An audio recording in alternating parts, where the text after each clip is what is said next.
Et voici La vie à Paris, un magazine de Claude Archambault.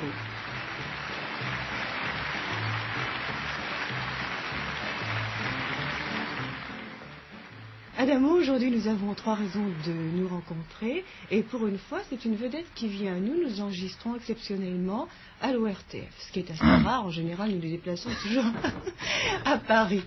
Nous avons 3 raisons. Vous passez à l'Olympia, vous venez de remporter un triomphe au Midem et puis vient de paraître un premier livre chez Hachette avec 8 chansons de Salvatore Adamo et de très jolies illustrations. De Philippe Laurin. Voilà, parce de Philippe Laurin. Le mérite est pour lui, il faut bien départager les... Alors, quel est le sujet qui vous tient le plus à cœur? Par quoi voulez-vous que nous commencions? Par l'Olympia, parce que j'y étais passé une première fois en 65. En septembre? Oui, en septembre, le 16 septembre. J'avais l'avantage de la nouveauté, c'est-à-dire les gens me découvraient. J'avais plus à gagner qu'à perdre. Puis j'y suis repassé en fin 66. C'est là que nous étions rencontrés? Oui. Alors là, c'était déjà plus difficile parce qu'il y avait quelque chose à confirmer. Mais alors là, le plus dur, c'était la 3e fois. Parce que Pourquoi? là, les gens vous attendent au tournant. Vous croyez qu'on a besoin de vous attendre au tournant maintenant? Mais maintenant plus que jamais. Parce que justement, il y en a qui se disent oh, c'est toujours la même chose, toujours son éternelle chanson fleur bleue et tout.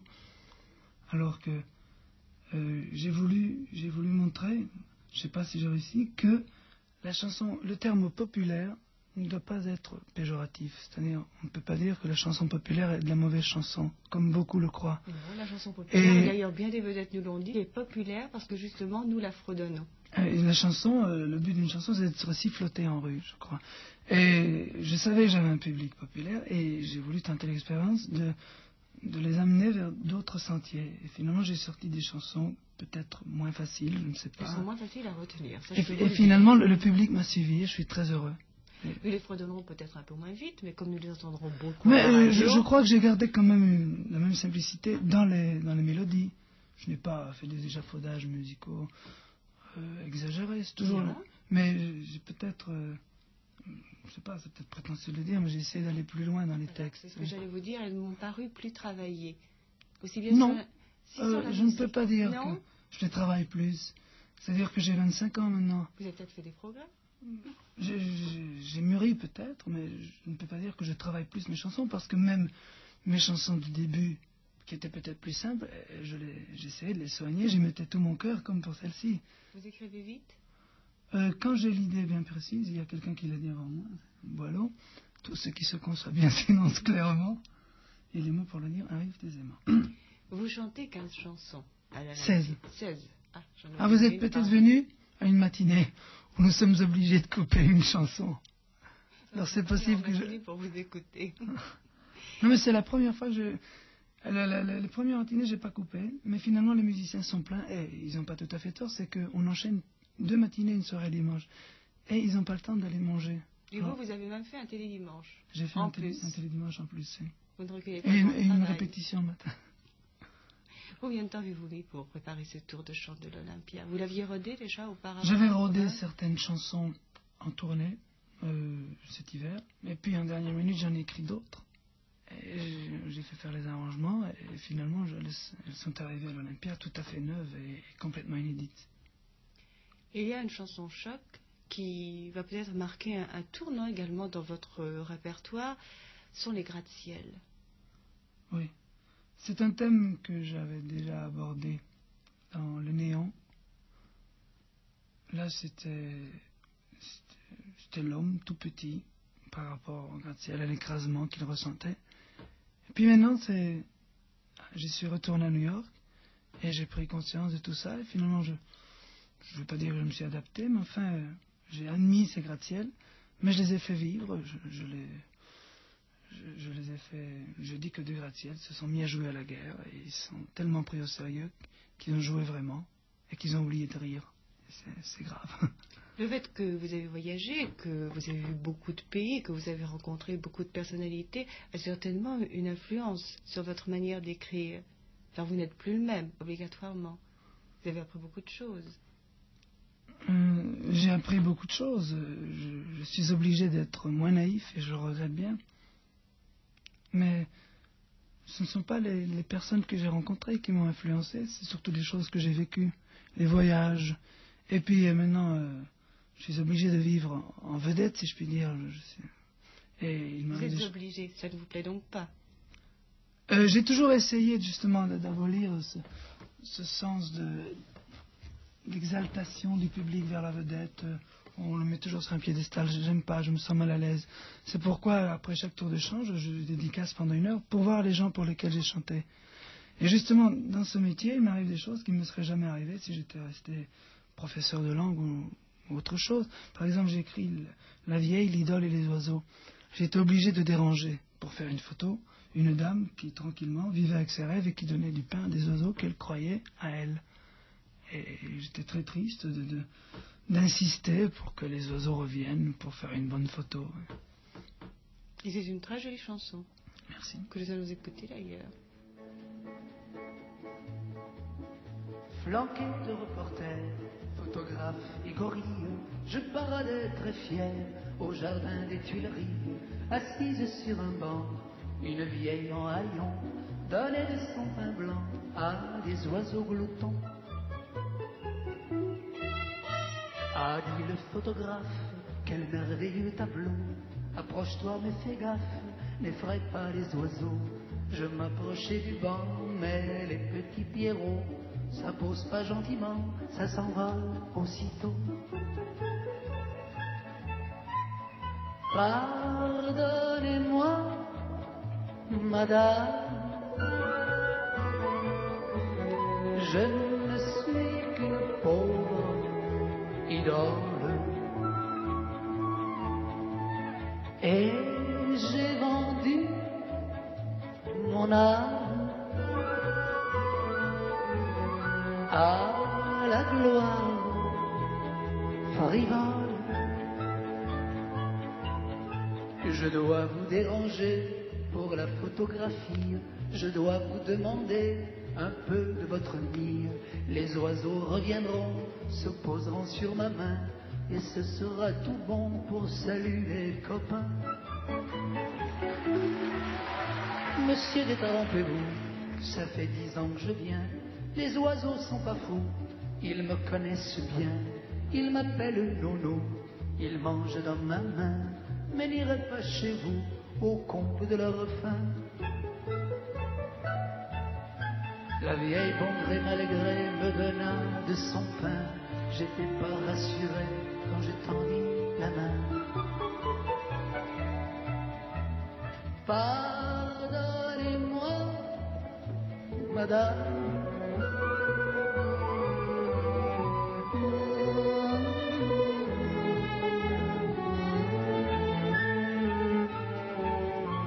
attirés par le ventre, les petits cabotins s'alignèrent comme des chantres attendant le festin.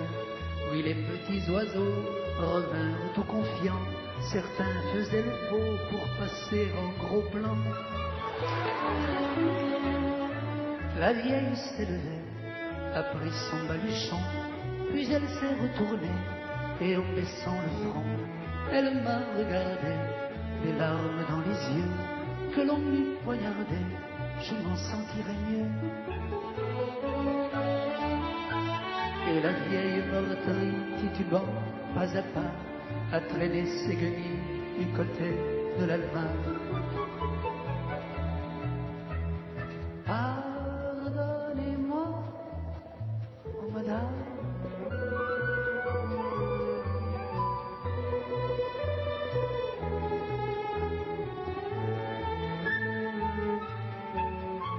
quand elle disparut, le diable m'a crié.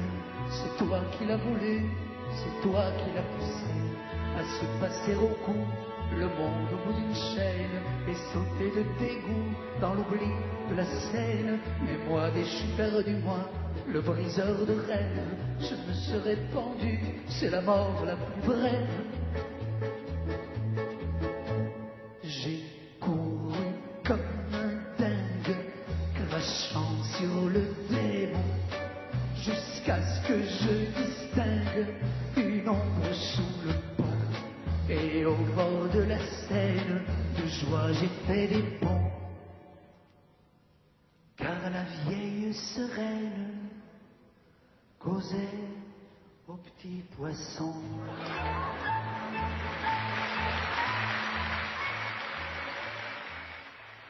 Vous allez souvent aux Tuileries? Vous aimez vous promener dans Paris? Mais je dois avouer que c'était la première fois que j'y allais et que j'y allais parce que le photographe me l'avait demandé. Sinon, c'est un des côtés malheureux du métier, j'ai pas le temps de flâner. Vous ne connaissez que l'Olympia et le studio Oui. d'enregistrement. Or, les gens ne savent pas la chance qu'ils ont quand ils peuvent flâner, sans devoir se dire qu'à une demi-heure après, ils doivent se trouver à tel endroit pour un interview. Et sans être reconnus. Mais ça, c'est moins grave, parce que, je sais pas, dans Paris, on peut quand même se promener, être reconnu, et les gens sont très raisonnables. C'est surtout une question de temps. On vous arrête quand même dans la rue. On me sourit, on me fait des petits signes amicaux, et puis je suis très content. Vous savez, je suis allé au début de l'année en Amérique, Los Angeles, parce que j'étais pas connu, je voulais vivre un peu anonymement. Finalement, ça me manquait qu'on me reconnaisse pas, je l'avoue. Et pourquoi? Je sais pas. Est-ce que c'est un besoin de sentir que l'on vous aime, un besoin de...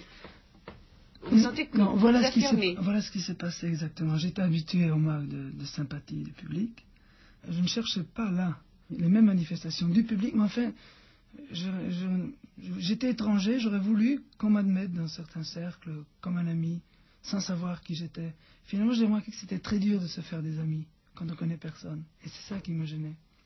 D'ailleurs, je crois que vous êtes tout de même un cas, en ce sens que lorsqu'on vous voit, par exemple, je remarque à la télévision, vous êtes un ami. Quand on vous regarde chanter, on voit davantage l'être humain plutôt que le chanteur, le professionnel. Peut-être parce qu'il y a plus de simplicité.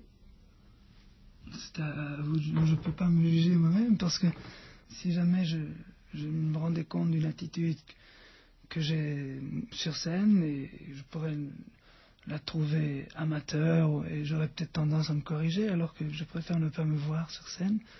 Et je trouve que je suis contre la mise en scène, parce que finalement c'est un pléonasme. Quand on dit je frappe à la porte, c'est inutile d'entendre toc toc toc. Et je crois que tout doit se passer dans le visage.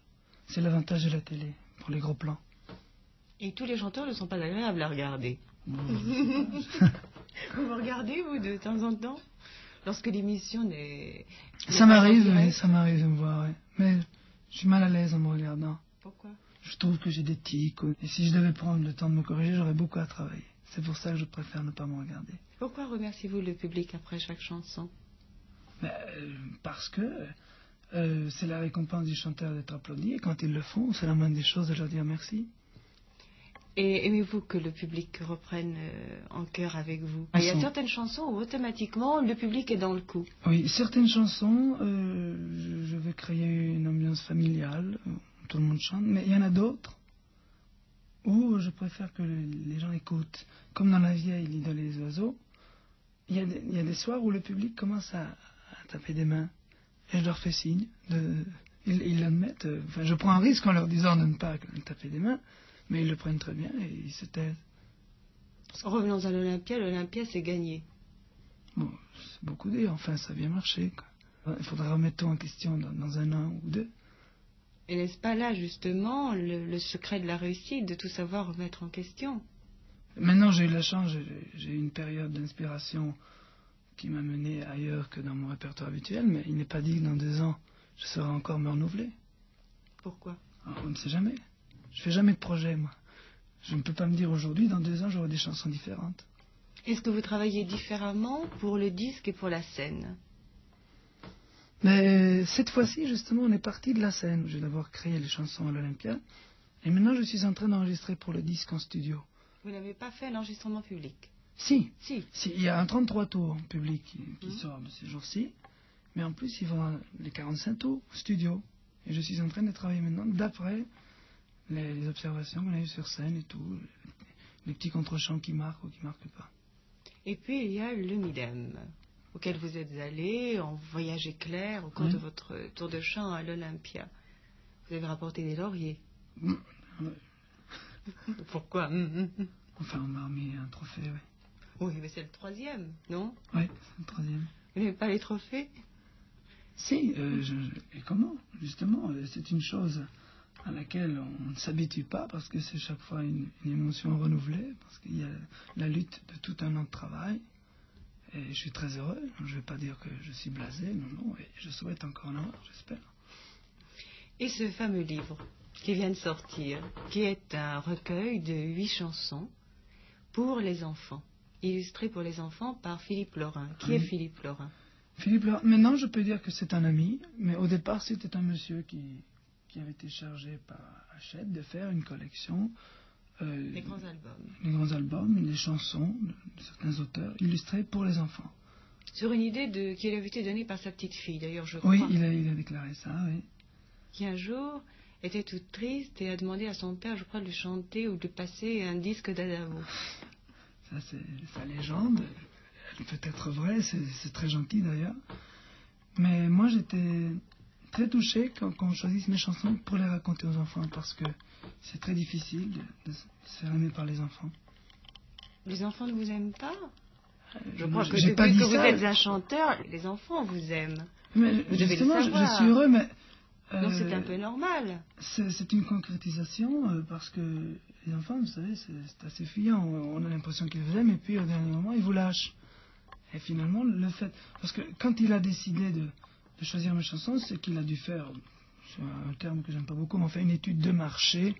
Des statistiques. Oui, qui a dit que peut-être mes chansons convenaient pour les enfants. Et je suis très heureux, comme il dit ça, justement. Car vous devez recevoir des lettres d'enfants. Oui, énormément, oui. Alors comment avez-vous choisi ces 8 chansons? Car il fallait que ce soit des chansons qui soient adaptées à un public enfantin. On n'a pas pris uniquement les chansons les plus faciles. Ils ont pris Pauvre Verlaine, qui n'est pas une chanson très facile pour les enfants. Et finalement... Oui, mais vous savez que les enfants apprennent Verlaine à l'école maternelle. Il y a beaucoup de poésie de Verlaine, donc ils le connaissent. Et les enfants aiment aussi un certain surréalisme, parce que ce sont des surréalistes, les enfants.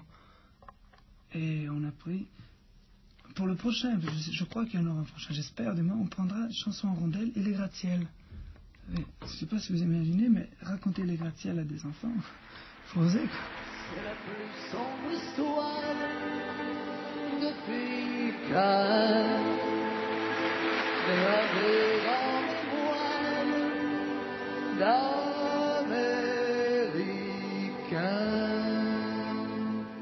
Yeah.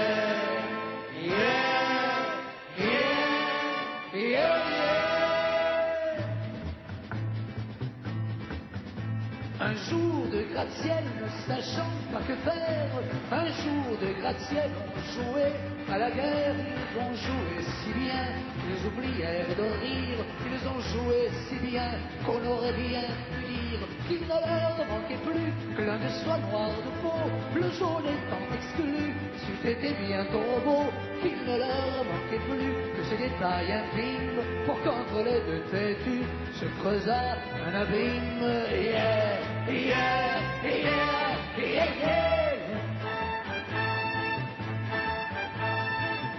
Il y eut la mort, il y eut la gloire, il y eut le plus fort, il y eut la victoire, il y eut le moment suprême et démentiel, il y eut le moment où l'on défie le ciel. Le nez au firmament, les gratte-ciel exultent, et le ciel patiemment ignore les insultes.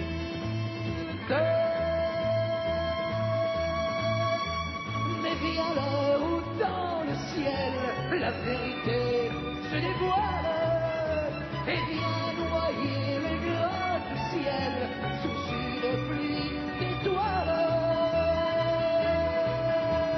Yeah, yeah, yeah, yeah, yeah. Alors les gratte-ciel se sont faits tout petits, alors les gratte-ciel ont sorti leur whisky. Et ils ont tant vu qu'ils ont tout oublié, et ils ont tant vu qu'ils se sont écroulés. Yeah, yeah, yeah, yeah, yeah. Les gratte-ciel, gratte le sol, ça sent le miel, ça sent l'alcool. Les gratte-ciel crachent leur sang, crachent leur fiel, crachent leur temps, crachent leur or et leur argent, le sang des morts et des vivants. Les gratte-ciel crachent leur corps, les gratte-ciel sont ivrements.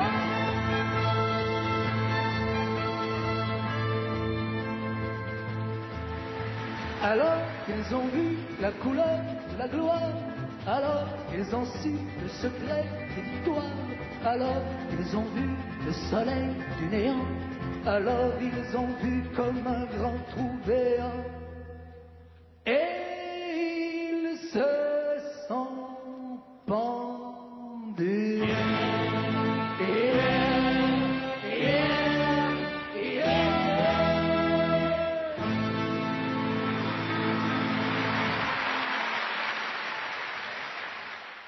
Et les illustrations?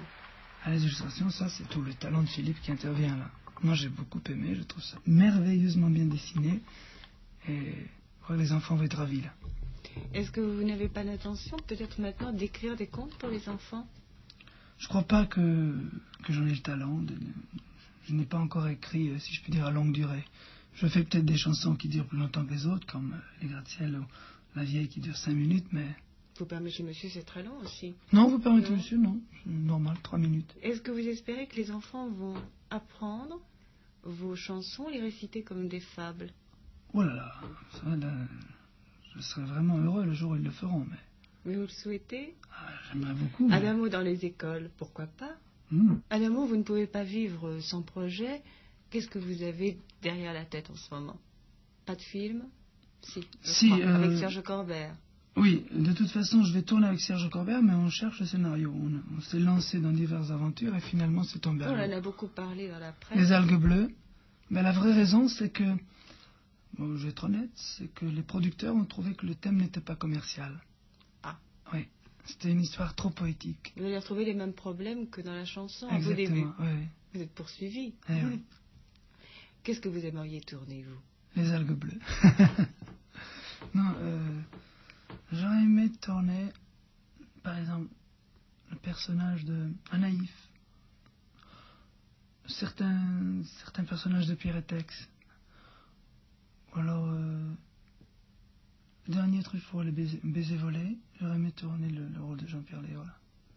Votre expérience avec Bourvil a été malgré tout fructueuse, puisqu'il Ah, vous oui. a montré que vous pouviez faire du cinéma. Et Bourvil nous a fait beaucoup de compliments au Ah cours bon de notre Merci. émission. Moi, je ne manque jamais l'occasion de dire que ça a été ma chance de tomber sur Bourvil pour mon premier film. Parce que je me suis laissé dire que dans le métier du cinéma, rares sont ceux qui ont gardé les pieds sur terre. Et Bourvil est un de ceux qui, justement, sont restés très, très humains. Et vous aussi, vous savez garder vos pieds sur terre. J'essaie, je me déploie dans les chaussures. Et mis à part le cinéma, est-ce que vous n'avez pas l'intention de vous reposer un petit peu? Parce que je crois que ces 2 dernières années, vous avez fait presque le tour du monde, puisque vous êtes allé J'ai envie jusqu'au de vivre Japon. un peu chez moi avec mes frères et sœurs, parce que ça me manque. Et De vous nouveau, je sens que, pas qu'il m'échappe, mais enfin, chaque fois que je rentre chez moi, je les trouve changés. Et c'est très triste. Et vous aussi, vous êtes changé aussi quand vous rentrez. Mais moi, certainement. j'ai acquis un physique qui restera plus ou moins le même pendant quelques années encore. Mais ma sœur qui a 9 ans, quand je rentre 2 mois après, elle est pas totalement différente, mais enfin, il y a des traits qui changent. Et vous vous sentez chef de famille. Oui. Est-ce que vous allez arriver à vous ménager malgré tout quelques mois de repos? C'est la rançon de la gloire. Ça doit arriver. Il faut. Hein, absolument. Votre secret, Adamo. Mon Secret de votre réussite. J'ai pas de secret. Pas de secret? Non. Ténacité, volonté? Oui, peut-être. Persévérance. J'ai eu des moments durs et ma grande chance, c'était mon père. Je crois que c'est là mon secret, oui. La famille. Peut-être. Ce qui manque très souvent à certains chanteurs, qui justement font tout pour sortir du milieu familial très rapidement. Moi, j'avais aucune raison de le faire. Et puis, je rentre en Belgique chaque fois que je peux parce que c'est le pays qui m'a adopté, que j'aime l'ambiance brumeuse du Nord et tout. Et quand je suis très loin, je dis que je rentre pour respirer une bouffée d'air belge. Et ça m'aide beaucoup. Et pour cultiver de nouvelles fleurs. Là, je pense à une très jolie phrase de Brel que nous retrouvons sur une bande autour de votre album de chansons, Salvatore. Tu es un tendre jardinier, les fleurs que tu provoques gardent leur fraîcheur et leur sauvagerie des bouquets du bord de route. C'est trop bien écrit pour moi. Pourquoi? Je sais pas, c'est trop joli. Il aurait pu, à mon avis, tellement c'est bien écrit, enlever mon nom et en faire une chanson pour n'importe qui. Pour Verlaine? Vous aimez Verlaine? J'adore Verlaine. C'est pour ça que vous avez fait une chanson sur Pauvre Verlaine? C'est mon poète préféré, oui. Et puis j'ai pris Verlaine. J'aurais pu prendre n'importe quel autre poète, puisque finalement tous les poètes sont appelés à souffrir pour tout le monde. C'est parce que je trouve qu'on se sent moins seul quand on sait que d'autres ont vécu et chanté les mêmes peines. En l'occurrence ici, pour la fille aimée qui est partie. Et quand on ne trouve pas soi-même les mots pour définir son sentiment, on est heureux de les trouver dans un poème. Et vous, lorsque vous avez des états d'âme, est-ce que vous écoutez les chansons des autres? Quand je suis à court d'inspiration, j'écoute Brel et Brassens. Ça me met dans l'ambiance et ça me donne envie d'écrire.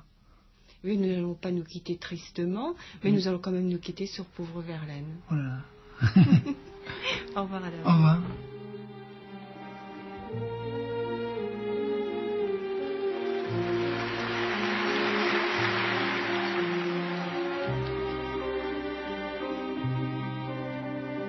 S'il y avait le sourire des fleurs,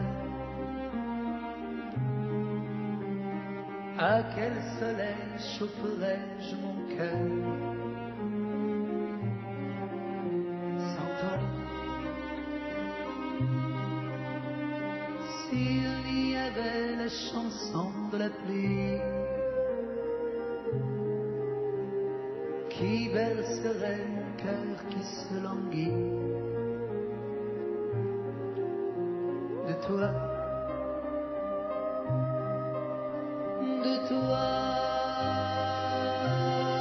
pauvre Verlaine, il lui faudra beaucoup pleurer ce soir.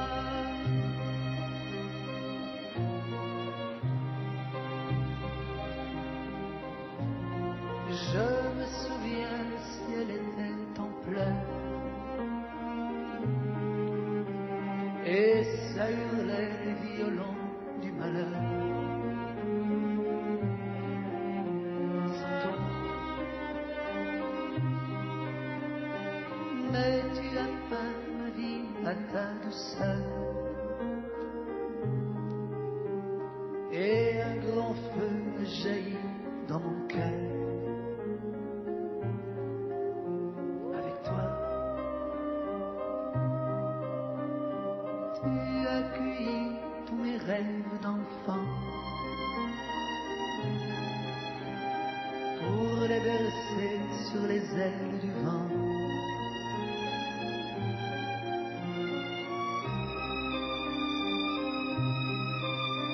Mais tu m'as laissé au cœur le goût amer d'un bonheur perdu, à peine découvert.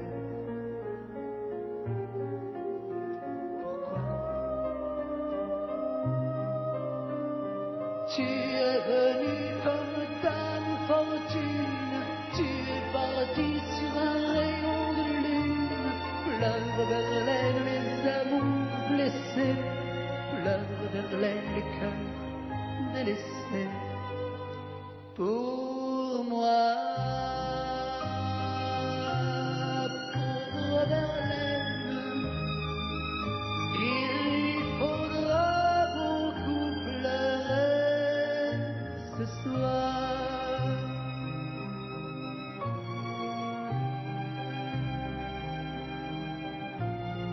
Comme le fleuve amoureux de la mer, je sens couler mes étés, mes hivers vers toi. Mais où es-tu dans le temps, tu t'enlises et tu ne vis plus que dans l'écho de la brise.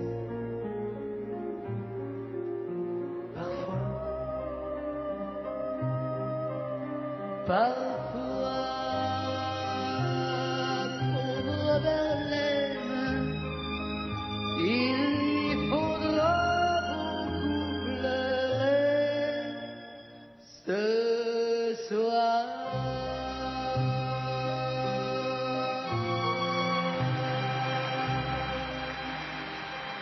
C'était La Vie à Paris, un magazine de Claude Archambault, avec aujourd'hui Adamo.